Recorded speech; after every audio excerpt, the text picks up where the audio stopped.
you with that. My name is Robbie, just for anyone who's thinking, Jesus Christ, Aragorn has let himself go.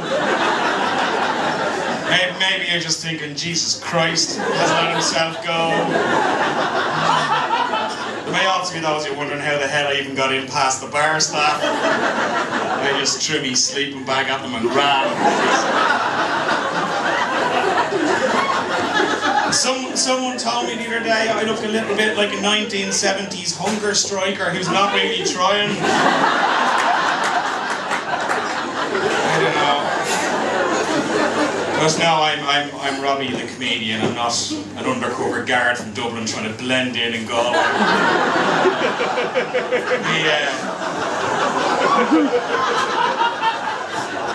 That chair, that would freak anybody out if they were stoned. It's fucking freaking me out right now.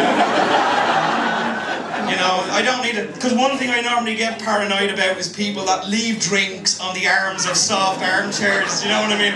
I'm going to be here for the rest of the night kind of...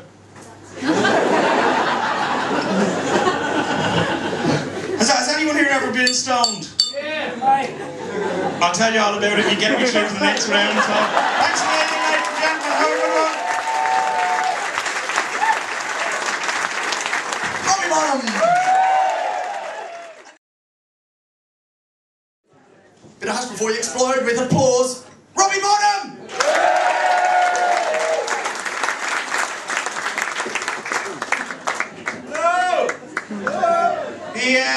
Yeah, so cool. I was just asking before we went if anybody here has ever been stoned.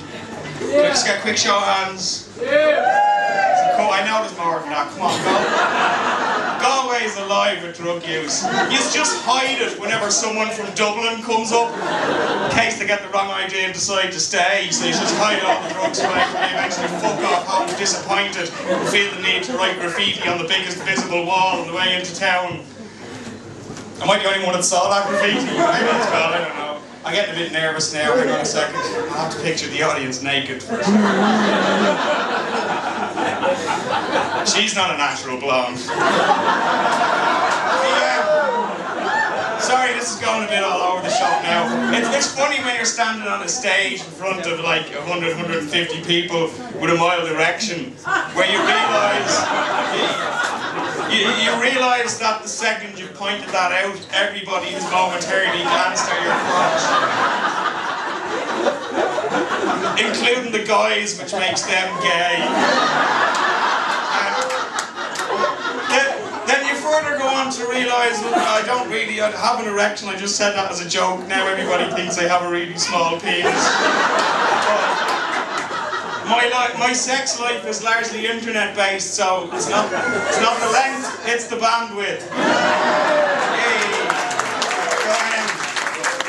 But yeah, what I was saying, just for all the lying bastards who have never been stoned, I will explain what being stoned feels like, okay, just to fill you in. Being stoned is like, you know when you walk into your kitchen and you've forgotten what you went in for? It's like that all the time, with just a hint of panic. You see, I knew you bastards. Because I switched from a life of constantly drinking to a life of constantly being stoned. You know, because you can't do both constantly, apparently. But I weighed up the pros and cons first. I mean, what's the worst thing that could happen if you're drunk all the time? Probably get behind the wheel of a car, drive off and hit somebody, I don't know. The worst thing that's ever happened to me stoned, ever, and this is the bottom line, people, the worst thing that's ever happened is I once got so fucked I couldn't stand up and I had to sit through 4 hours of SpongeBob SquarePants.